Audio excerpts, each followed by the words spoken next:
Okay, so I want you to imagine for a second that your friendships aren't just a nice to have. Hmm. Think of them as a whole ecosystem.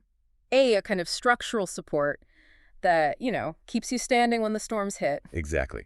And when those waves are high, your friends, they're not just people you know. They become lighthouses. They're engines.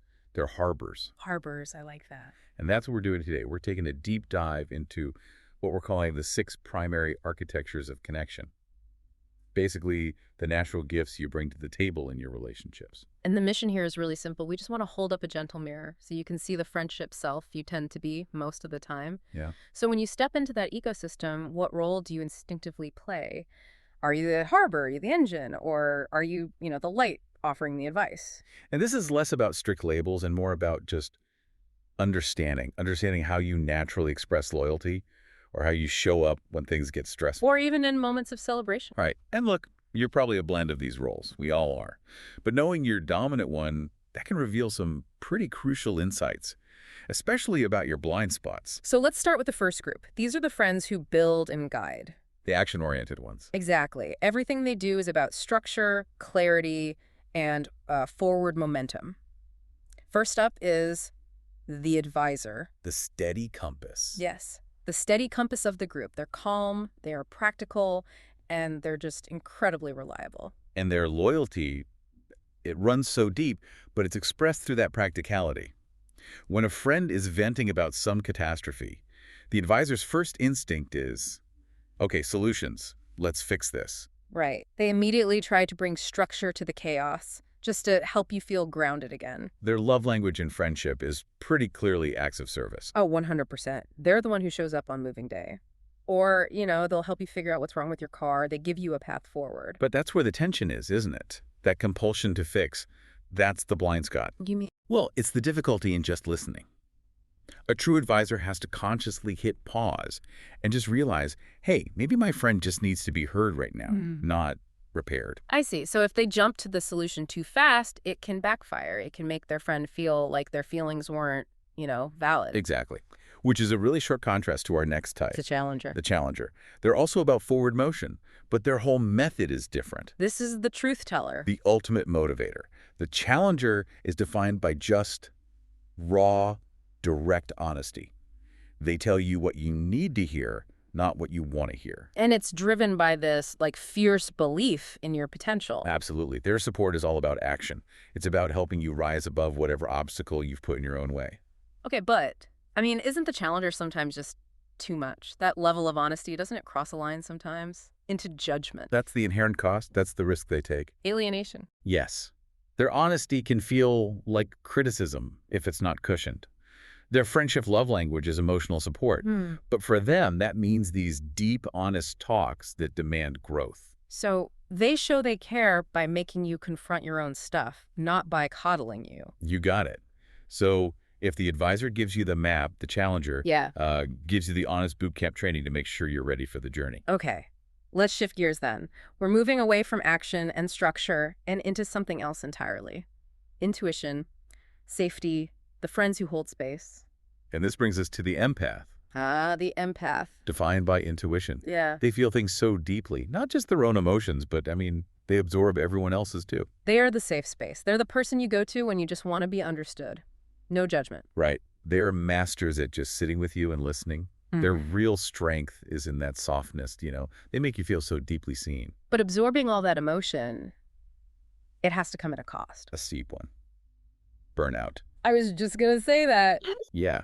The cost of being the group's therapist is that they can lose the thread of what's their emotional baggage and what's everyone else's. They risk losing themselves in other people's stories. Completely. Yeah. And if the empath is the expressive one, processing everything out loud, our next type is the complete opposite. The anchor. The anchor. This is that quiet, grounded, dependable presence. They don't need to be loud or dramatic to have a huge impact. Their whole thing is consistency. They're the friend who is, quote, always there, even when I don't ask. Yes. They just show up. When things are chaotic, they appear, often without you even calling them. And they provide calm just by being in the room, the steady rock. That dependability is a superpower. But what happens when the anchor is the one struggling? That's their blind spot. How so? They retreat, They go quiet. It makes it really hard for their friends to give back that same steady care that they're so used to providing. So they don't ask for help. Rarely. Their love language is often physical touch. A solid hug, leaning on a shoulder. For them, deep care is about reliable presence, not performance. Words can fail them, but their presence speaks volumes. That quiet dependability, it's a necessary counterbalance, isn't it? Oh, absolutely. We need that when, the empath is overwhelmed or the challenger is maybe pushing a little too hard. Precisely. So those four roles, they create this incredible internal support system for one-on-one friendship. Now we can look at the last two. The ones who manage the group energy. The ones who maintain the social fabric. And we jump right into that with the wild card. The spark. The spark, the energy bringer, the entertainer. This is the friend who turns a totally normal Tuesday night into an unforgettable memory. They use humor for everything. Cracking the perfect joke, setting the perfect meme. That's how they connect. It's how they show they care. They're basically joy in motion. Yeah, their whole job is to keep the mood light, to lift everyone up. But the very tool they use to connect is also their biggest blind spot. They can use that distraction as a coping mechanism. To avoid the heavy stuff. Exactly. When there's a real conflict or some deep emotional tension in the group, the wild card's first instinct is to crack a joke, change the subject. To save the mood. Right. But in doing that, they can deny the group the space it needs for a real, maybe uncomfortable conversation. They're afraid the energy will drop. Which brings us to our last one, the one holding it all together, the glue. This friend is the literal fabric of the group. They are so thoughtful, so warm, so inclusive. They make sure no one ever feels forgotten. They're the keeper of the history, aren't they? The unsung keeper, Yeah. yes. They remember birthdays, they send the check-in texts, they bring up the inside jokes, they organize everything.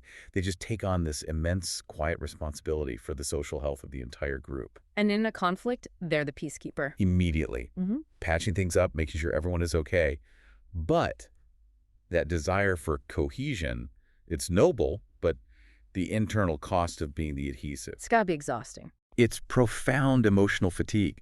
Because they are so focused on everyone else, they just forget to advocate for themselves. They forget that their needs matter. They have to be reminded constantly that they matter too, that they are also worth showing up for. Okay, so let's zoom out. Let's look at the whole geometry of this. We have the advisor, the empath, the wild card, the anchor, the challenger, and the glue. And the reality, of course, is that most of us are a blend. You're not just one thing. Right. You might have the intuition of an empath, but the planning skills of a glue. Or you're an advisor who also has that challenger push.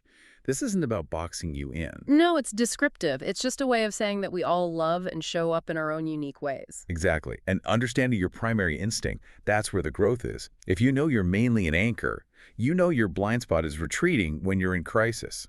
So you can be more intentional about asking for help. Or if you're a challenger, it forces you to practice patience, to just listen without immediately jumping to a solution or a hard truth. It all comes back to self-awareness then. It really does. It helps you become a more effective, I think a less reactive friend. The big takeaway here is that you matter more than you realize in your friendships.